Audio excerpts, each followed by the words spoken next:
Former Trump White House press secretary Kayleigh McEnany recently popped out of her hold or wherever she was hiding and talked to Fox News and said that unlike Biden's presidency, Trump's tenure in office was wonderful and absolutely crisis-free. So this is what happened when she talked to Jesse Waters. You got open borders, you got crime, you got gas prices.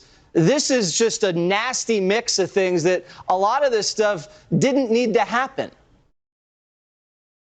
Right. We are 8 months into a Biden presidency, Jesse. Wrap your head around that. We still have 3 years and 4 months left. Look, when President Trump was president, you didn't see crisis after crisis. You just didn't see it. I shudder to think about what COVID would have been like under Joe Biden. We've seen Afghanistan blow up, crime in the streets, you named it all. What would COVID have been like? Because I was in the White House when it was pretty scary times. We weren't sure if we'd have enough ventilators, but we were able to produce it with the private sector. I watched President Trump oversee a vaccine in record time, produce 4 working therapeutics. Do you think Joe Biden could have done any of that? The answer is absolutely not. The guy was 5 hours and 20 minutes late to his speech today. Wow, crisis. What are you talking about? The Trump presidency was absolutely perfect. There was no crisis. Nothing ever went wrong. Everything was fantastic. Unlike, what's going on now with the crime and oh my God. You know, the most amazing thing about that video is how comfortable Kayleigh McEnany is at lying to people. I mean, really, lying to everybody's face, and it's basically as natural to her as breathing. No hesitation. Oh, no crisis. What are you talking about? No crisis ever happened under Donald Trump. No, everything was fantastic. History might have a few problems with that. Actual history, not revisionist history, which is what we're seeing right now from Kayleigh McEnany. So, in fact, let's go over some of the crises. Obviously, the first one is COVID. You know, the thing that we're still dealing with right now. Look, I'm not saying Donald Trump is to blame for the existence of COVID. No, of course not. Only an insane person would blame a president for, the existence of a virus. Oh, wait, you know who's doing that? Right wing. They're actually blaming Biden and Fauci and all that stuff. Okay, well, anyway, like I said, only crazy people. But for us sane people, we realize that the actions of the Trump administration during the coronavirus actually did make the coronavirus worse than it had to be, which is essentially her point. But again, this is projection coming from her. It's amazing. It's okay. Anyway, so let's go over some of the missteps from the Trump administration on COVID. And this is just on COVID, okay? In May 2018, the Trump administration had disbanded the White House pandemic response team. They were studying novel coronaviruses. In July of 2019, the CDC, epidemiologists embedded in China's disease control agency, had left the post, and the Trump administration eliminated that role.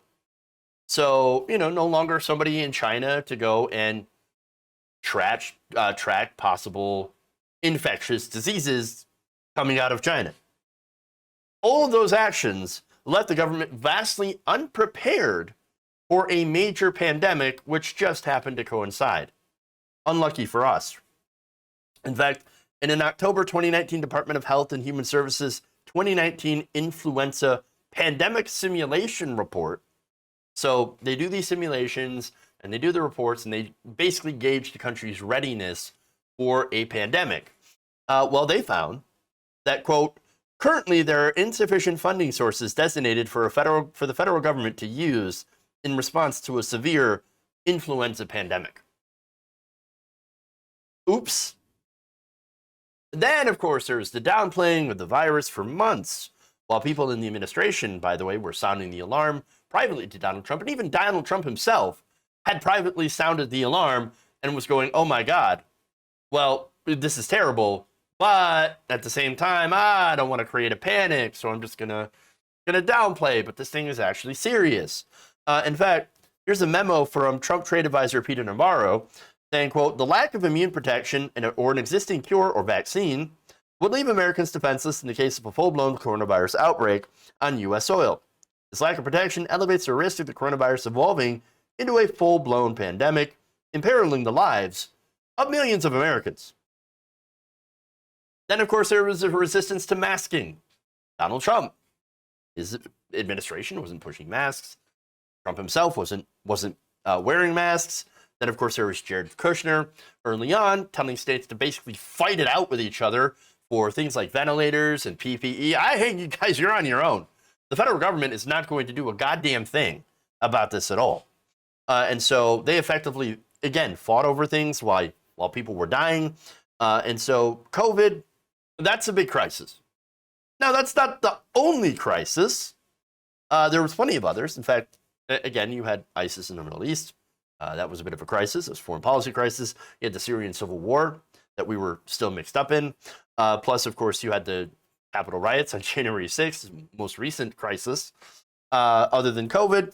And of course, those were spurred on by Donald Trump and a lot of Republican people around Donald Trump, Rudy Giuliani, Mo Brooks, a lot of these Newsmax pundits and all that.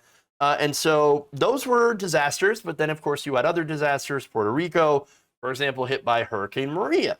Hurricane Maria destroyed the power grid of the island, effectively destroying it, okay? Leaving millions without electricity in the Commonwealth of the United States. That is something they are American citizens that live there. So this is something that we're actually supposed to do something about. We're supposed to help these people. That hurricane caused about $90 billion in damage. And yet the Trump administration's response to this had been incredibly slow and ineffective. There's a lot of criticism there. In fact, there was a recent 2021 Inspector General investigation about this. And it found that the Trump administration, and there's a reason why this was slow and ineffective. Apparently, the administration had erected bureaucratic hurdles to stall the $20 billion in hurricane relief in Puerto Rico. The Washington Post reported that Trump told his staff that he did not want a single dollar of relief going to Puerto Rico, instead pressing for the money to go to Florida and Texas. So no money for the American citizens in Puerto Rico, not $1, because they're not really Americans, but they are American citizens. They actually are. But then, of course, you go back to the rhetoric of, oh, well, they're just lazy and they're not going to help themselves. They should be helping themselves. No, it is your job as a government to help states afflicted by disaster. But here's the problem. Puerto Rico, well, what's different from Puerto Rico and Texas and Florida? Well, Puerto Rico, it's an island nation, of course. It was surrounded by water, big, wet water, very wet. Nobody knows that, but it's an island surrounded by water, big water, ocean water. Oh, okay, yes, that is one problem there with Puerto Rico, but that wasn't the main problem. That wasn't the main reason. No, because it's an island filled with brown people. And Donald Trump doesn't give a damn about brown people. And we know that. Not only that, but the Trump administration subsequently obstructed the efforts of the Department of Housing and Urban Development Inspector General to investigate those delays in federal aid. So essentially, doing a cover-up. Great.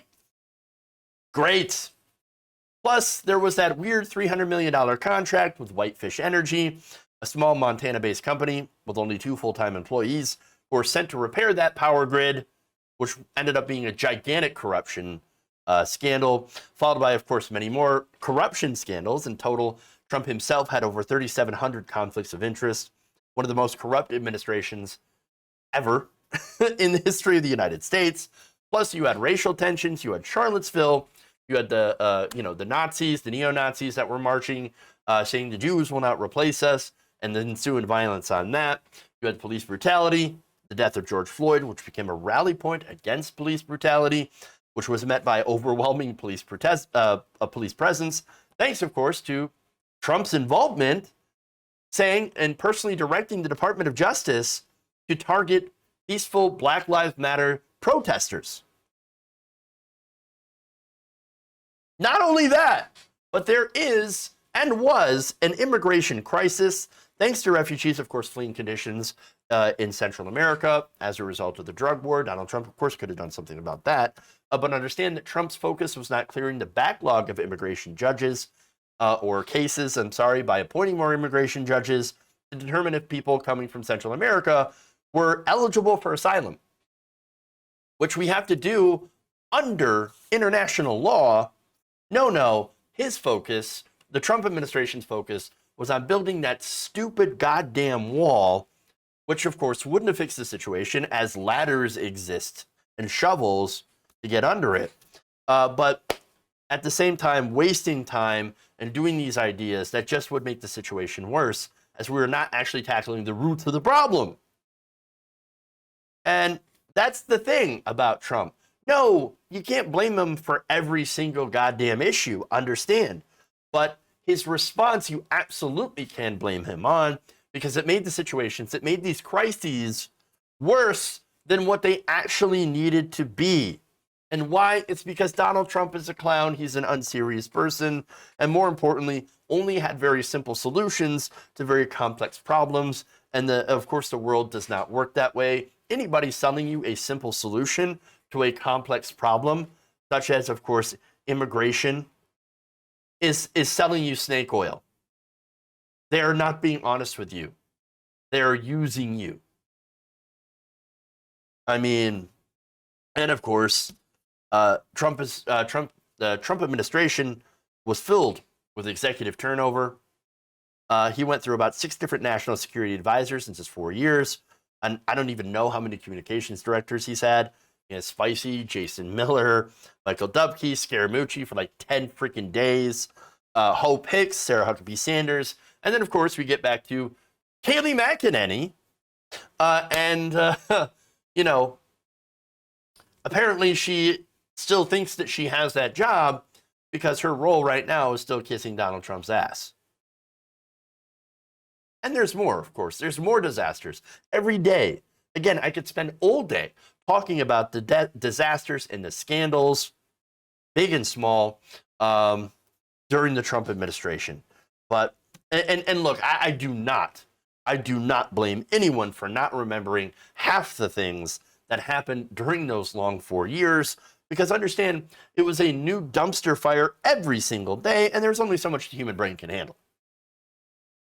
But I think I've made my point quite clear and really illustrated to you why McEnany is a total liar.